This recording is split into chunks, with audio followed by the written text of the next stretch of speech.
ఓం శ్రీ కల్కి అగస్తీసాయ నమో నమః. ఈశ్వరుని పాదాలను పూజించే అగస్తీశ్వరుణ్ణి మాట్లాడుతున్నాను. మానవ ఆత్మ ఎక్కడ ఉన్నది? దానిని ఏ విధంగా విడుదల చేయించాలి? అందుకోసం ఏ పనిని చేయాల్సి ఉంటుంది? గురువు ఎవరు? గురువు సహాయం ఎందుకు కావలసి ఉన్నది? మంత్రముల ఆవశ్యకత ఏమిటి? వాటి ఫలితములు ఏమిటి? జీవితం ఎలా జీవించాలి? ముక్తిని పొంది ఉన్నామా? లేదా జన్మ పరంపర ఆగిపోయినదా? అనేది ఎలా తెలుసుకోవచ్చును? మొదలైన అనేక ప్రశ్నలను కలిగి ఉన్న నా ప్రియమైన శిష్యులకు స్పష్టమైన మార్గం చూపించవలసిన బాధ్యత నాపై ఉన్నది.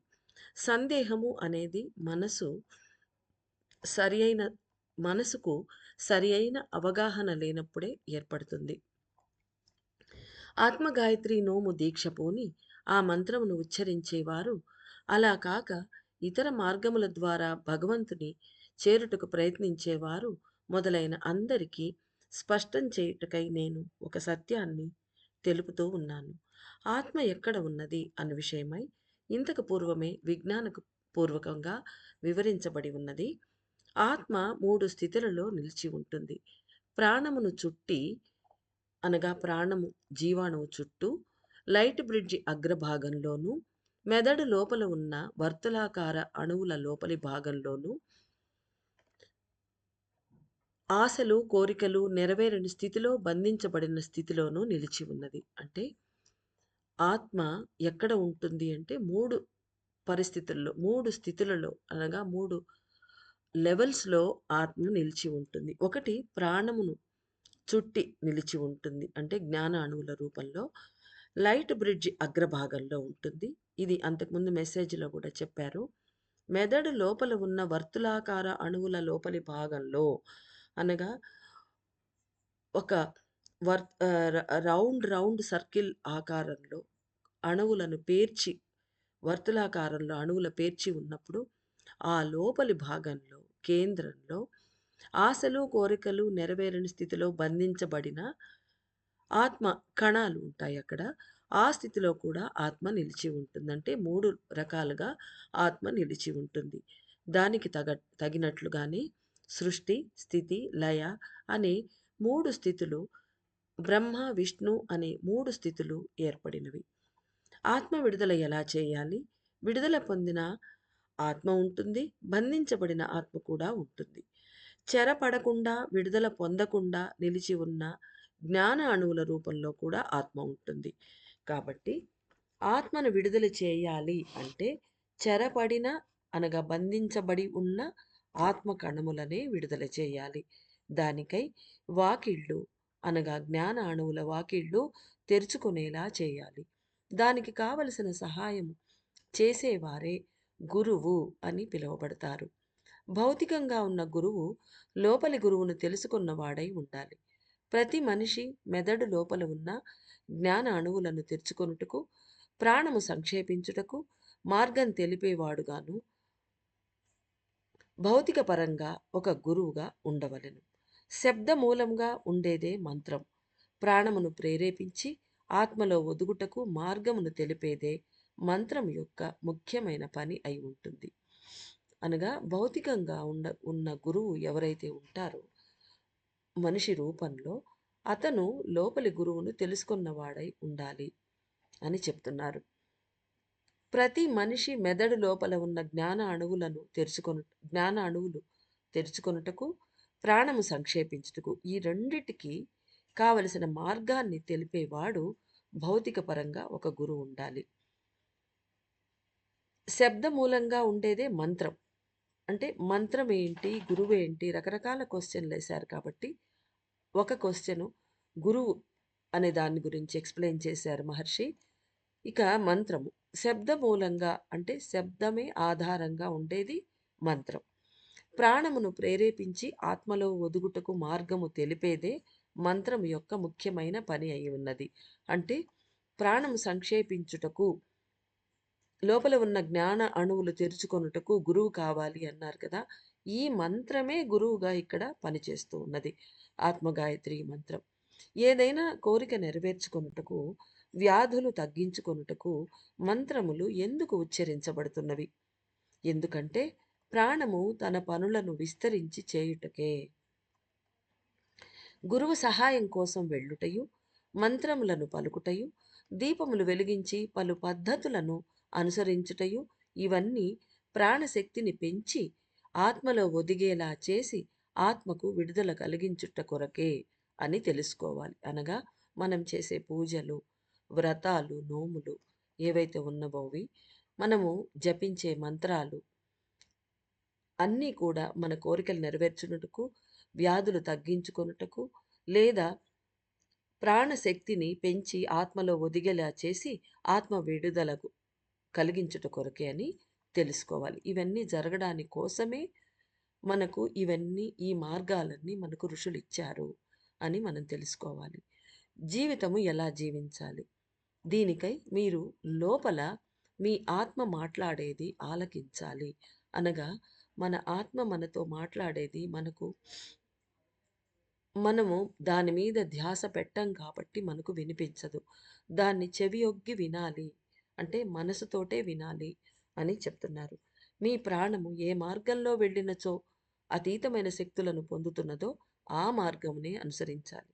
అంటే మనం గమనిస్తూ ఉండాలి ధ్యాస పెట్టి. మన శక్తి నష్టమైపోతున్నదా బయటకు వెళ్ళినప్పుడు? లేదు లోపలికి వెళ్ళినప్పుడు శక్తులు పొందుతున్నదా? ఈ డిఫరెన్స్ అనేది మనం జాగ్రత్తగా ఆలకించి, ధ్యాస పెట్టి, ధ్యానం చేసి, కనుక్కొని, ఆ ప్రకారంగా మనం ప్రవర్తించాలి అని చెప్తున్నారు. మాయ చుట్టుముట్టి, కాలం వ్యర్థం అగుచున్న పనులను అర్థం చేసుకొని, వాటిని వెంటనే విడిచిపెట్టాలి. అది.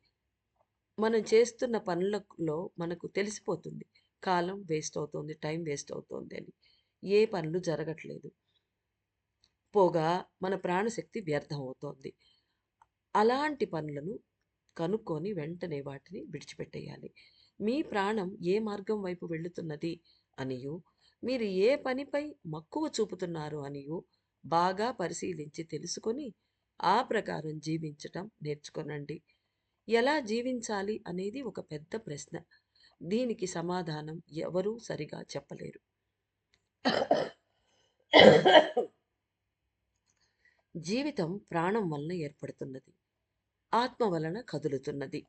భౌతికంగా ఎక్కడికైనా వెళ్ళాలి అంటే ఏదైనా వాహనం అవసరమా? లేక ఆ వాహనానికి కావలసిన ఇంధనం అవసరమా? మనం ఆలోచించుకోవాలి. నడవాలి అంటే కాళ్ళు మాత్రమే ఉంటే సరిపోతుందా? లేక ప్రాణశక్తి కలిగిన ఒక శరీరం అవసరమా? ఆలోచించండి. రెండూ అవసరమే అనిపిస్తుంది. అదే విధంగా ప్రాణము, ఆత్మ రెండూ కలిసి ఉన్నప్పుడే సరి అయిన జీవితం అమరును. అనగా ఆత్మశక్తి ఉంటేనే ప్రాణం కదులుతుంది. ప్రాణం పనిచేస్తేనే మన శరీరం కదులుతుంది. తద్వారా మన జీవితం నడుస్తుంది. కాబట్టి రెండూ ఉండాల్సిందే. ఏదైనా ఒక నిర్ణయం తీసుకునే ముందు ప్రాణంతో స్వతంత్రంగా ఆ పని చేయక ఆత్మతో సంప్రదించి పని చేయాలి. అయితే అది ఎలా సాధ్యం? ప్రాణము అనే వాహనం ఎక్కి జీవితం అనే ప్రయాణం ఎలా చేయాలి?